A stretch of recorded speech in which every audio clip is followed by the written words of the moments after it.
Hoje eu coloquei o que Deus trouxe no meu coração como tema da mensagem: vivendo aquilo que creio. 2023, um ano do sobrenatural. Mas para viver o sobrenatural, eu preciso primeiro crer no sobrenatural. Não tem como eu viver o sobrenatural se eu não acreditar nisso. E aí, algumas perguntas para nós começarmos a pensar sobre viver aquilo que eu creio.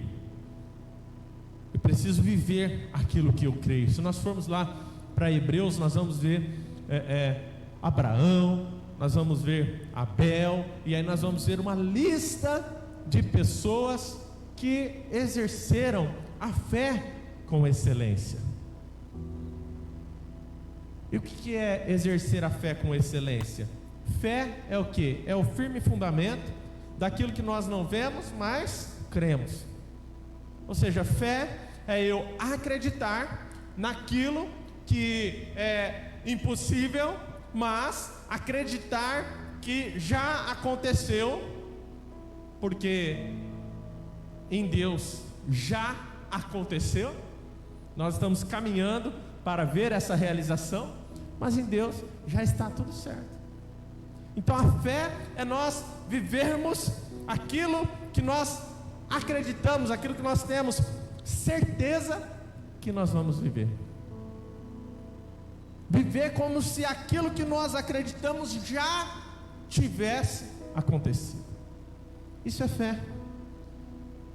E aí a pergunta é: no que você crê? No que você tem fé? No que você acredita?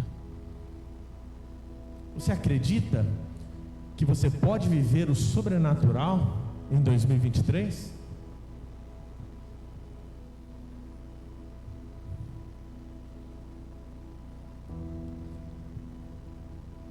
Quem você é? Você sabe quem você é? Quem eu sou?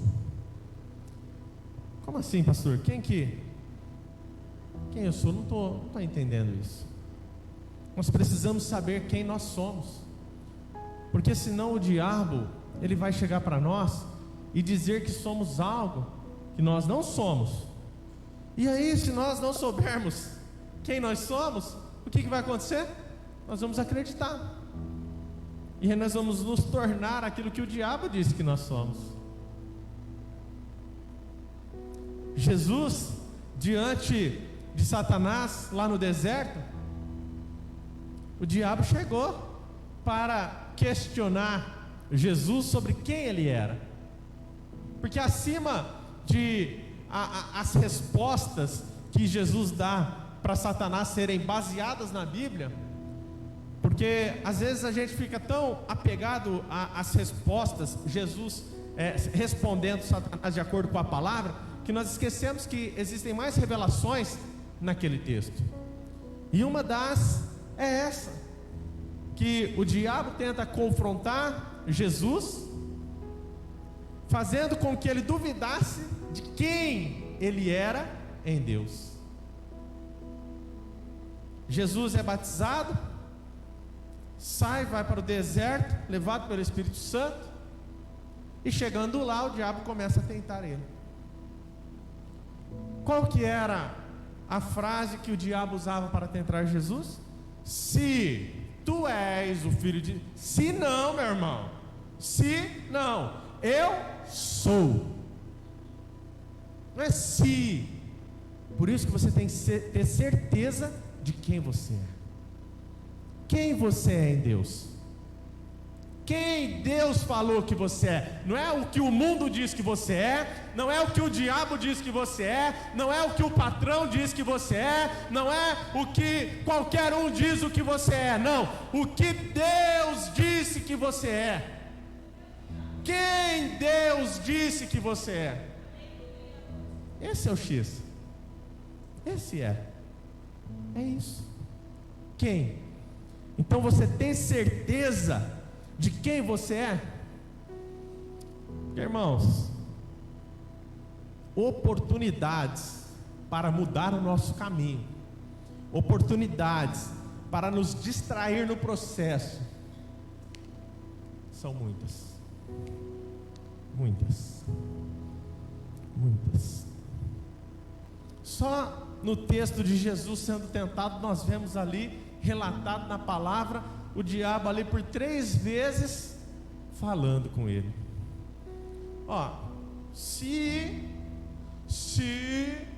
Peraí, meu irmão, por que se? Acabei de ser batizado ali. Olha só, imagina se você estivesse lá trocando uma ideia lá com o diabo. Que isso, pastor, misericórdia, trocar uma ideia com o diabo, né? Jesus estava lá trocando uma ideia com o diabo, irmão. Fica a seu critério. Imagina se fosse você lá no lugar de Jesus. O diabo aparece lá, né? Incorpora ali, torna uma forma de homem, sei lá, de anjo, que jeito que ele aparece, porque Jesus já conhecia ele mesmo, então tanto faz. Aí o diabo aparece lá e fala: se tu és o filho de Deus, faz isso, isso e isso. Qual seria a sua reação diante disso? Pastor, isso aí está um absurdo, esse negócio não existe. Então vamos trazer mais para perto, mais para a nossa realidade. Deus fez uma promessa para você: eu vou te dar um carro, vou mudar o teu ministério, qualquer que seja a promessa, e tenho certeza que todo mundo já ouviu e recebeu um direcionamento de Deus sobre uma determinada situação. Tem um chamado para você em missões. Aí você vai: pastor Newton, Deus me chamou para missões, o senhor me ajuda? Ajudo. Então vem cá, senta aí no banco aí para ouvir um pouquinho. Aí passa um ano, esse pastor Newton não gosta de mim não. Deus falou que era para eu ir para missões, mas ele não me mandou ainda. Começa a gerar uma dúvida: será que foi Deus que falou mesmo comigo? Sendo que tudo isso faz parte do processo. 1 ano, 2 anos, 5 anos, 10 anos. Isso aí para Deus, não faz diferença nenhuma. E aí você está lá no processo. 1 ano e meio. Acho que não foi Deus que falou isso comigo não, viu? Porque o pastor não falou nada mais de missões para mim. E o pastor está te preparando, e você não está percebendo. Acho que isso aí não é de Deus não. Aí vem alguém com uma sugestão: lá na outra igreja tal, está tendo uma consagração de obreiro, você não vai para lá? Acho que Deus me chamou para ser obreiro, viu? Não foi para ser missionário não. Acho que eu vou para lá. Já atrapalhou todo o processo, já mudou tudo. Deus não falou nada, você decidiu mudar porque alguém sugeriu alguma coisa. Perdeu o foco no processo, por falta de ter ciência de quem você é, de ter convicção do que Deus chamou para ser. Mudou,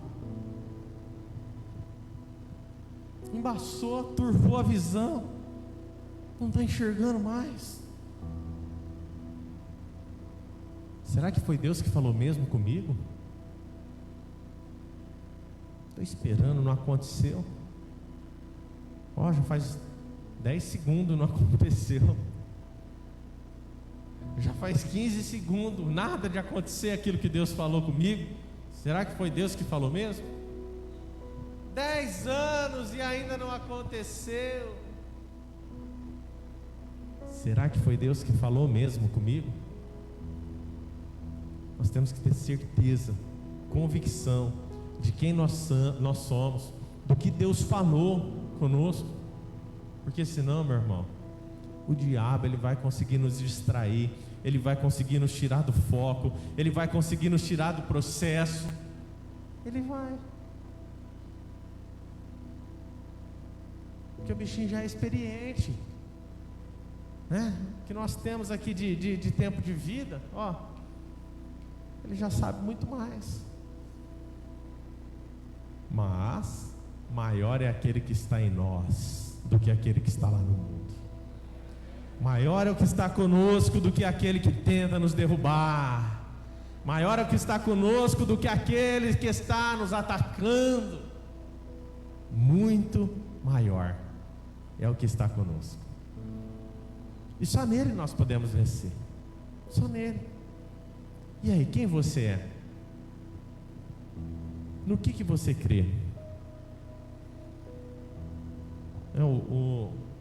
Alguém aqui disse a frase, eu anotei duas frases aqui que foram ditas. Essa aqui foi o nosso ministro de louvor, que disse que a circunstância não pode ser maior do que a adoração.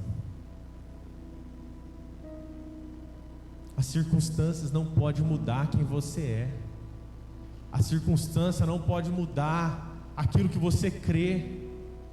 A circunstância não pode mudar o que você estabeleceu como meta, onde você vai chegar. As circunstâncias não podem te parar e fazer você desistir. Se for parar para dar uma descansada, tem momento que é necessário, aí tudo bem. Mas é uma pausa, não é uma parada, né? Terminou o meu ministério. Não, você deu uma pausa, descansou, tomou um fôlego e continua. Eu dei uma pausa, minha mãe faleceu, eu dei uma pausa. Continuei vivendo com Deus, continuei indo à igreja, mas eu dei uma pausa, eu dei uma diminuída no ritmo. Minha filha nasceu, né? A bebezinha nossa já está indo para o 4º mês agora. Eu dei uma pausa, eu dei uma diminuída na velocidade, porque a vida ela é muito frenética. É o que o irmão que falou aqui sobre as ofertas, é toda razão. O negócio é muito louco. Se a gente não acordar, você se perde nos momentos, na correria, em tudo, né, no ativismo, e aí daqui a pouco você não consegue executar o que é necessário. Tudo vira urgente, e aí o que é essencial acaba ficando de lado. Então as circunstâncias não podem mudar quem você é. A circunstância não pode ser maior do que a sua adoração. A circunstância não pode mudar aquilo que você é, quem você é, aquilo que você crê. Não. E nós vemos isso em Israel. O Êxodo é um baita de um exemplo disso.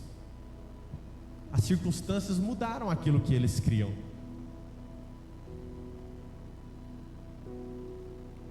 Moisés chega e fala: eu quero 12 príncipes. Não era qualquer um, gente. Eu quero 12 soldados medrosos. Não. Quero 12 príncipes. Eu quero 12 dos principais aí. 12 os brabo. Vem cá. Deus falou que vai dar aquela terra lá para nós. Falou que lá tem coisa boa, grande, né? Umas árvores que dão bons frutos. Vai lá, dá uma olhadinha e volta pra gente aqui e dá um feedback.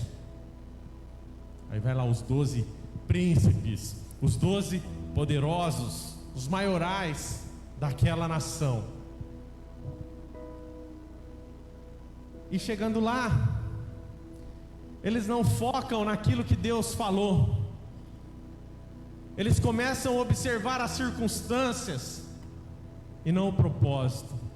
Eles começam a observar as circunstâncias e não aquilo que Deus tinha dado como um destino ali para eles.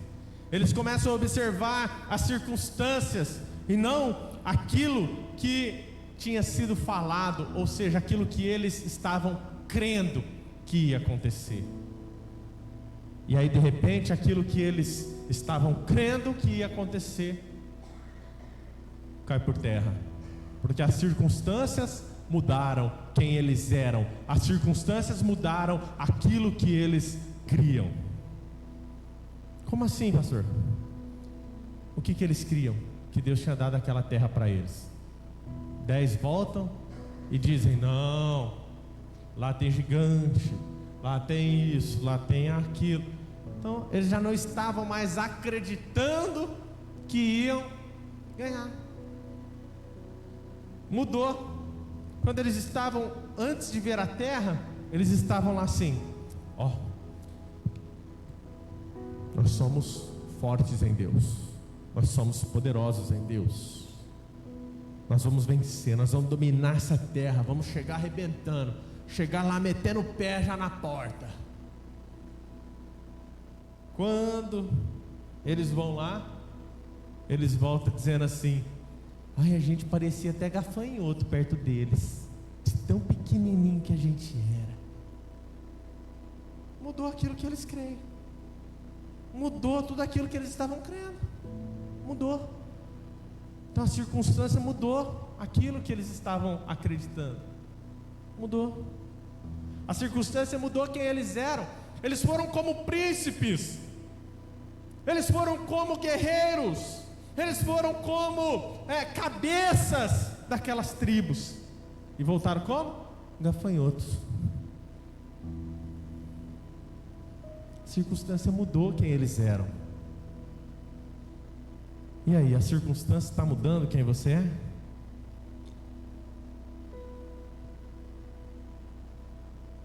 A falta de dinheiro muda quem você é? A falta de saúde muda quem você é?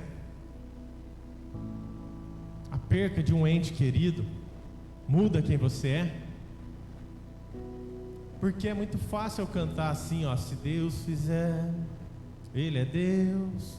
Se não fizer, Ele é Deus. E aí eu oro, e alguém que eu gostaria que fosse curado não é curado. E aí? Qual a minha atitude diante dessa circunstância? Mas eu cantei lá, ó: se Deus fizer, Ele é Deus. Mas se não fizer, tudo bem, Ele continua sendo Deus.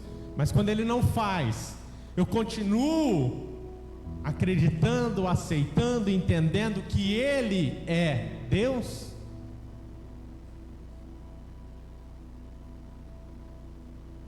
Vamos abrir a Bíblia em Mateus, pode ficar sentado mesmo? Mateus capítulo 16. Deixa eu ver se eu ajudo o rapaz aqui, que eu não sei nem que... Isso aqui é Almeida, mas não sei qual que é não. Vou ver aqui se tem marcado, para ajudar o nosso. Revista e atualizada no Brasil. Não sei se ajuda aí. Mateus capítulo 16.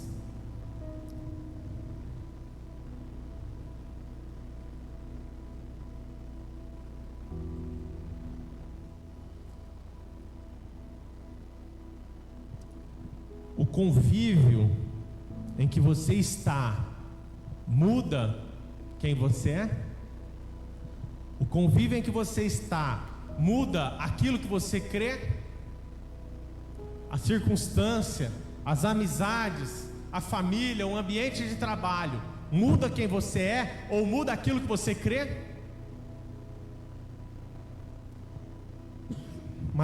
Mateus capítulo 16,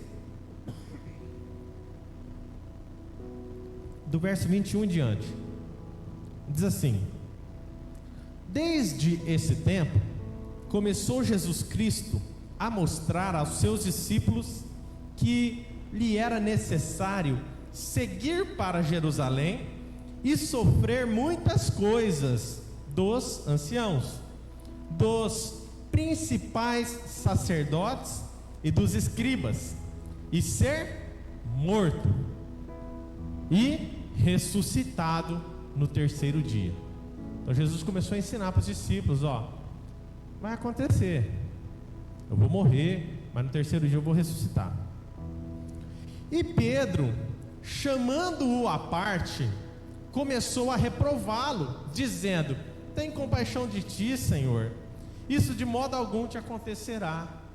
Ó Pedro lá, né, com a espada aqui, ó. Você lembra lá no final como é que foi, né? Então Pedro já puxa a espada aqui e fala: ó Jesus, fica tranquilo, né? Não vai acontecer isso com você não. Nós estamos aqui para te defender, nós estamos aqui para te proteger. Se precisar eu morro contigo. Pedrão lá com a espada, né? Mas Jesus, voltando-se, disse a Pedro: arreda, Satanás, tu és para mim pedra de tropeço, porque não cogita das coisas de Deus, e sim da dos homens. O ambiente em que você vive muda quem você é? O ambiente em que você vive muda aquilo que você crê? Ao ambiente que Jesus estava, os 12, Pedro era um dos mais próximos de Jesus, era um dos melhores amigos de Jesus, mas estava influenciado para fazer Jesus mudar o propósito que Deus tinha para ele.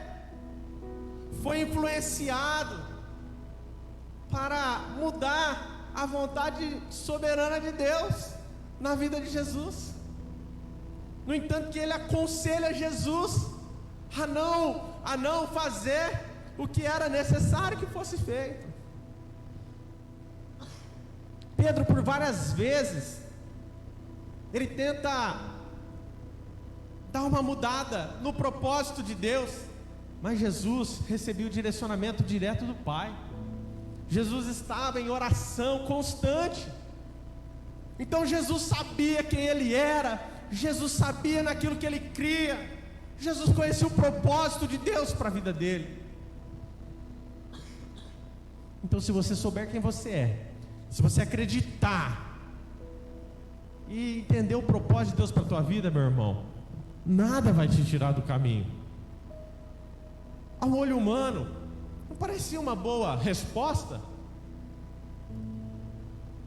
Imagina você sem conhecer o propósito de Deus. Jesus chega e fala: ó, agora eu vou ter que ir lá para a capital, nós vamos lá para São Paulo, tá? E chegando lá, as pessoas vão me bater, vão me maltratar, vão me açoitar, vão me prender, vão até me matar, mas depois eu ressuscito e está tudo certo. Não, Jesus, tá maluco? Se vai acontecer tudo isso com você lá, para que você vai lá? Para quê? Não, nada a ver isso aí. Não vai não, Jesus, você vai ficar aqui, ó, tem uma casa aqui, eu preparei aqui um quartinho especial, tá? Preparei tudo bonitinho, tem uma cama king, super king lá, só pro senhor, tá? Café da manhã lá, de hotel, tem até um mamãozinho lá, abençoado, vai dar tudo certo, fica tranquilo. Ótima ideia, maravilhosa a ideia de Pedro, mas não era o propósito, não era a vontade, não era a soberana vontade de Deus. E aí, como é que faz?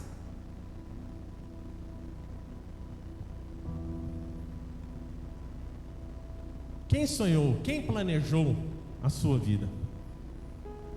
O que você está vivendo hoje é aquilo que você sonhou, aquilo que você planejou por conta própria e decidiu? Ou é aquilo que Deus tem preparado para você? Em Provérbios, no capítulo 16, verso 1, põe Provérbios 16, 1.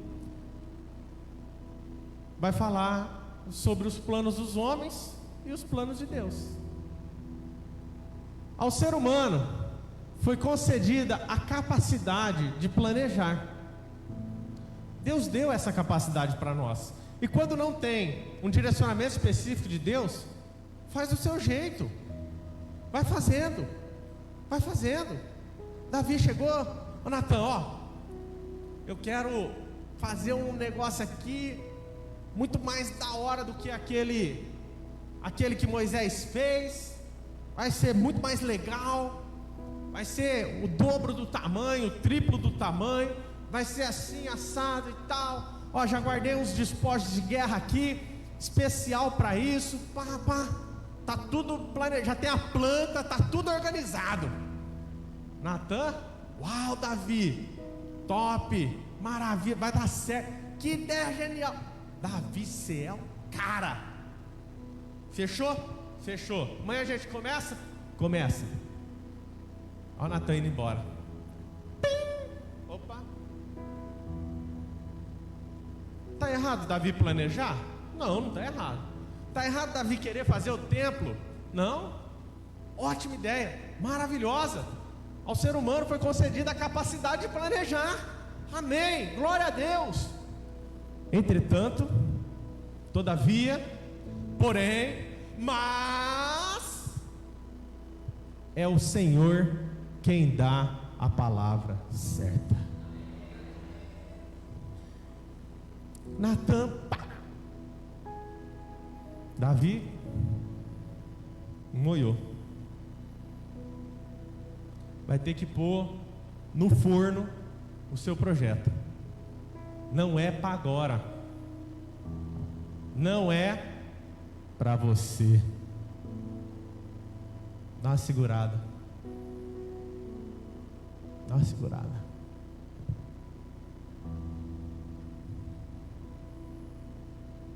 O homem pode fazer os planos. Deus deu essa capacidade, essa condição para nós. E quem não tem plano, meu irmão, é furada, porque como é que você vai viver? Mas eu estou vivendo aqui na vontade e na direção de Deus. Então, tem um plano. A vontade e a direção de Deus. Agora, quando não tem, vai caminhando, vai planejando, organiza. Onde eu quero estar daqui 5 anos? Onde eu quero estar daqui 10 anos? Eu quero comprar uma casa, eu quero comprar um carro. Tá, como que eu vou fazer isso? Vou fazer uma reserva para dar uma entrada lá na casa. Vou fazer uma reserva e vou pagar um consórcio para depois dar um lance. Isso aí, cada um tem um plano. Lá no meio do caminho, você está com seu dinheiro da entrada da casa, e Deus fala assim: não, você vai dar isso aqui de oferta. Aí mudou o plano, mas você tinha um plano, vai seguindo a vontade de Deus. Então vai caminhando, vai andando, vai caminhando, vai andando. Quando Deus der um direcionamento específico, como foi para Jonas, você vai lá para Nínive. Aí é um negócio específico. Enquanto isso eu vou caminhando, eu vou andando, sempre pedindo para que Deus direcione, mas eu vou caminhando. Uma vez eu ouvi uma frase que dizia assim: para quem não sabe aonde quer chegar, qualquer caminho serve. E é verdade. Vou sair aqui de Sertãozinho, vou pegar a pista. Eu vou para a direita ou eu vou para a esquerda? A pista vai para os dois lados. Qual que eu escolho? Depende para onde eu quero ir. Se eu não souber para onde que eu quero ir, qualquer caminho serve. Agora, se eu estou definido para onde eu quero ir, aí eu tenho que escolher e tomar uma decisão: direita ou esquerda. E aí Jesus, ele passa por vários momentos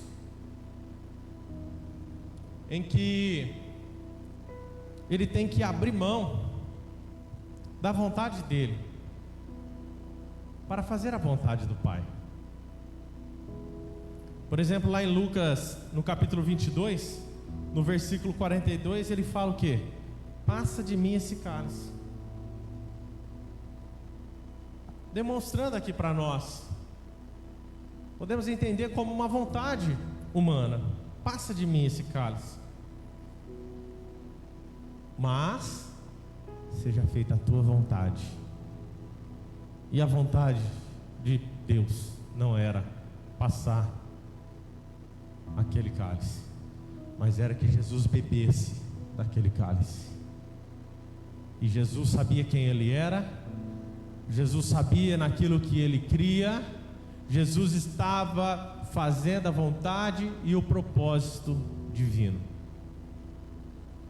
E aí a vontade soberana de Deus, ela sempre prevalece. Sempre, sempre.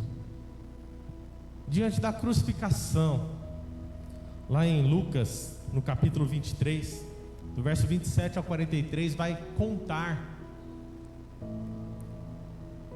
uma das versões sobre a crucificação, um dos olhares, versões não, mas um dos olhares sobre a crucificação,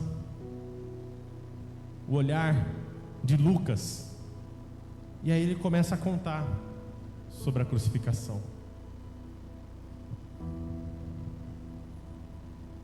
E Jesus, sabendo o que ele tinha que passar, ele foi. Do jeito que era para ser, foi. Os amigos olhando, sem poder fazer nada. Chega lá na hora da crucificação, está lá João, Maria, observando a cruz. Quantas vezes nós nos vemos em uma situação muito difícil, não tal como a de Jesus sendo crucificado, mas em uma situação muito difícil, e às vezes nós olhamos, oh Deus, aleluia Jesus, às vezes nós olhamos e ainda até falamos mal do outro. Pai, esse abençoado não está vendo que eu estou passando aqui, mas nem para me ajudar. Depois fala que é meu amigo. Ô infeliz, me ajuda, você não está vendo que eu estou aqui, ó. Estou com as mãos paralisadas, com os pés paralisados, eu não consigo me mexer, eu estou na cruz. Me ajuda, infeliz. Está vendo que eu estou passando uma situação financeira difícil? Você não está vendo que eu estou passando uma situação com a minha família difícil? Me ajuda, você não fala que é meu amigo? João olhando Jesus, a mãe de Jesus olhando ele, e não foram lá ajudar.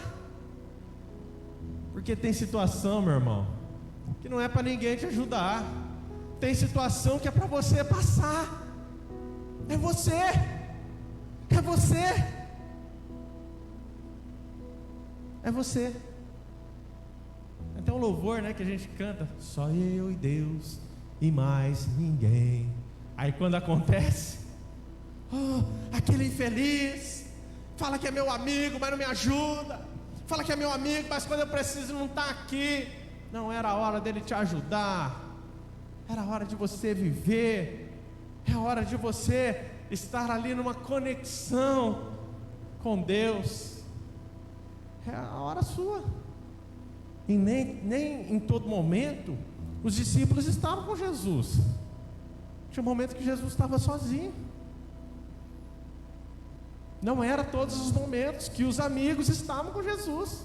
Na crucificação ele estava lá, os amigos lá olhando, sentados, mas não podiam fazer nada.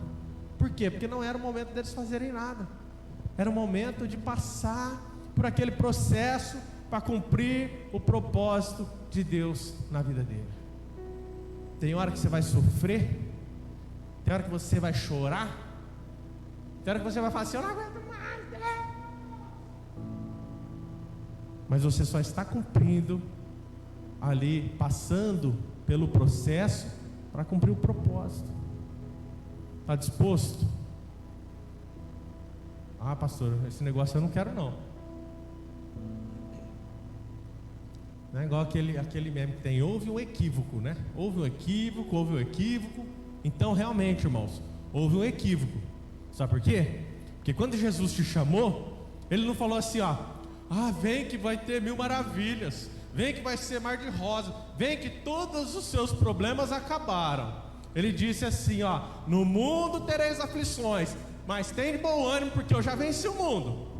Ele disse assim, ó, quem quiser vir após mim, negue-se a si mesmo, tome a tua cruz e siga-me.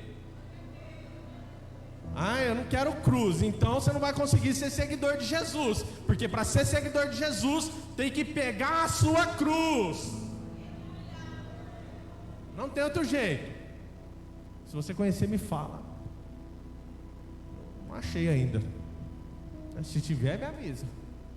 Tome a tua cruz. Não tem jeito. E aí lá na crucificação tinha Jesus, tinha também 2 que estavam ao seu lado, e todos gritavam o que para Jesus? Se você é o cara, você está falando que salvou o fulano, quando você foi curar o ciclano, você disse os teus pecados estão perdoados, salvou a todos, agora salva-te a ti mesmo.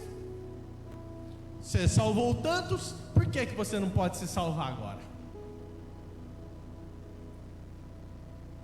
E o outro, aí, tá vendo? Aí, tá igual nós, e não sei o que, e pababá, e desce daí, desce da cruz, se salva, blá, blá, blá, blá, blá. E Jesus passando todo o processo para que o propósito fosse cumprido na vida dele. E tinha um outro ladrão da cruz, que estava lá do lado de Jesus, que estava no mesmo ambiente, que estava sofrendo as mesmas influências por todos, pessoas cuspindo Jesus, batendo, maltratando, mas ele foi diferente. Ele reconheceu, ele se humilhou, nem coragem de pedir para Jesus para que ele pudesse entrar no reino ele teve. Ele simplesmente disse: Jesus, lembra-te de mim, só lembra, na hora que você chegar lá no teu reino, só lembra de mim. Eu imagino que ele estava, irmão, isso não está escrito na Bíblia, tá? Não, o pastor está falando uma heresia. Não está escrito na Bíblia. Eu estou imaginando, conjecturando, pensando.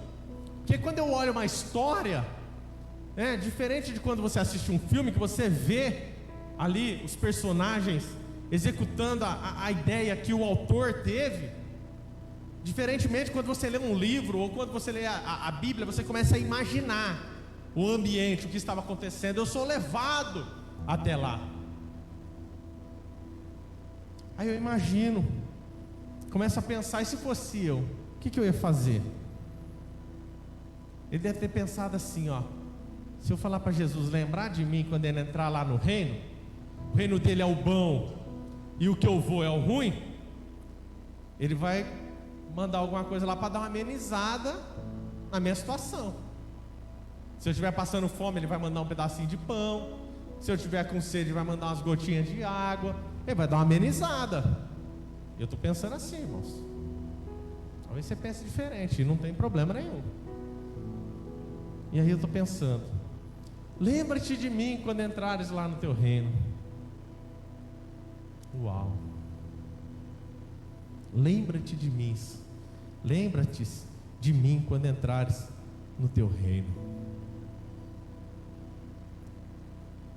As circunstâncias não estavam dizendo para ele fazer isso.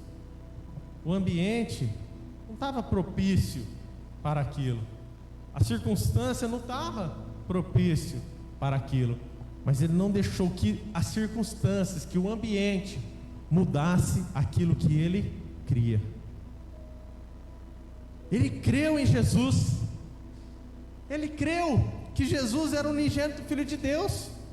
E aí, se você for lá para João vai falar assim: ó, Jesus veio para o que era seus, mas os seus não o receberam. Mas a todos quanto o receberam, deu-lhes o poder de se tornarem filhos de Deus, a saber, aos que creem no seu nome. Ele creu.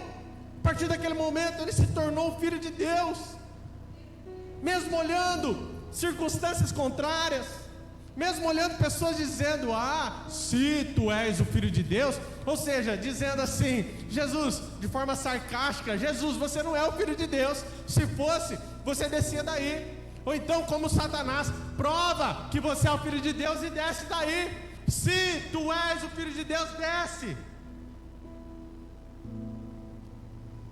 Aquele cara da cruz tinha tudo para não crer. Circunstâncias, o ambiente, a situação que ele estava, ele tinha tudo para não crer, mas ele preferiu acreditar naquilo. Ele decidiu crer, e ele alcançou aquilo que ele precisava.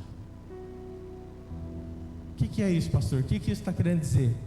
Quando você crê, você alcança tudo o que você precisa. E é diferente, irmãos, tudo que você precisa do que tudo que você quer. Diferencie isso, senão você vai me chamar de mentiroso. Ah, o pastor disse que eu ia conseguir tudo que eu preciso, mas eu queria isso, queria aquilo. Não, o que você precisa, tudo que você precisa, o Senhor vai te dar. Por isso que o apóstolo Paulo fala: eu aprendi a viver no pouco, no muito, em tudo, sei viver na fartura, sei viver na escassez. Eu sei. Por quê? Porque tudo que eu necessito, o Senhor tem para mim. Tudo que eu necessito, o Senhor há de suprir. Tudo. E aí, irmãos, palavras sobre acreditar. Tem Josué dizendo: crê no Senhor Jesus, será salvo tu e a tua casa. Tem quem crê e for batizado será salvo. Tem várias citações de quando Jesus ele ia curar alguém, ele falava assim: tu crê? Felipe batizando, né, o eunuco: tu crê? Você crê? Você crê? Então recebe. Você crê? Então recebe. É assim que Jesus fazia. Você crê? Você crê? Pastor, só uma dúvida, eu não entendi como que eu faço para saber quem eu sou, porque eu ainda não consigo reconhecer quem eu sou. Para a gente fechar, Mateus capítulo 16.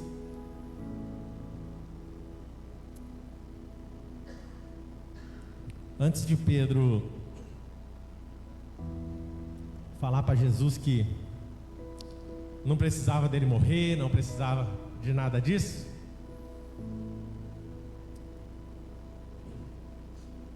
Pedro confessa Jesus. E a partir do verso 13 diz assim: indo Jesus para os lados de Cesareia de Filipe, perguntou aos seus discípulos: quem diz o povo ser o Filho do Homem? E eles responderam: uns dizem João Batista, outros Elias, outros Jeremias ou algum dos profetas. Mas vós, continuou ele, quem diz que eu sou? Respondendo Simão Pedro, disse: tu és o Cristo, o Filho do Deus vivo. Então Jesus lhe afirmou: bem-aventurado és Simão Bar-Jonas, porque não foi carne nem sangue que te revelaram, mas o meu Pai que está no céu.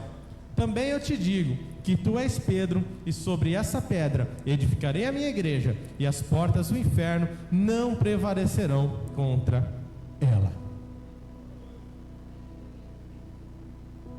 O que esse texto ele tem também várias revelações, mas o que o Espírito Santo ministra para nós nessa manhã sobre isso? Pedro reconheceu quem era Jesus, amém? O que Jesus fala para ele?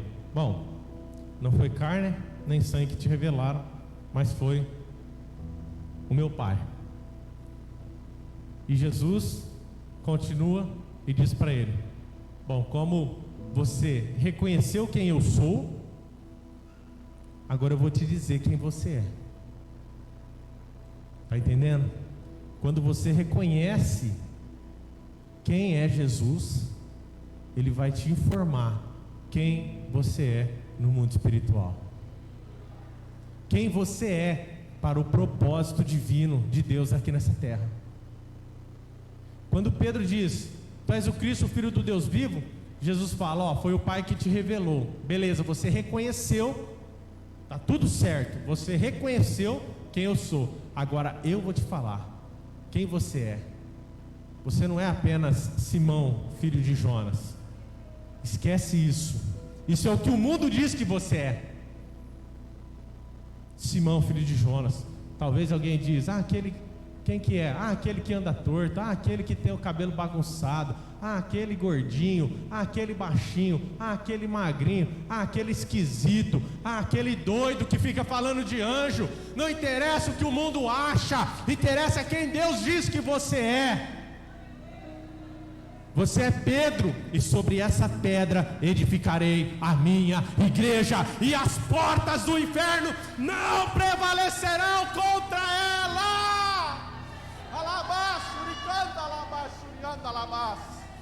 Oh, aleluia! Reconheça quem o Senhor é, e Ele revelará para você quem você é e qual o propósito dele na tua vida. Aplauda Jesus, que Deus te abençoe. Aleluias! Oh, glórias! Aleluias! Louvado seja o nome do Senhor. Aleluia.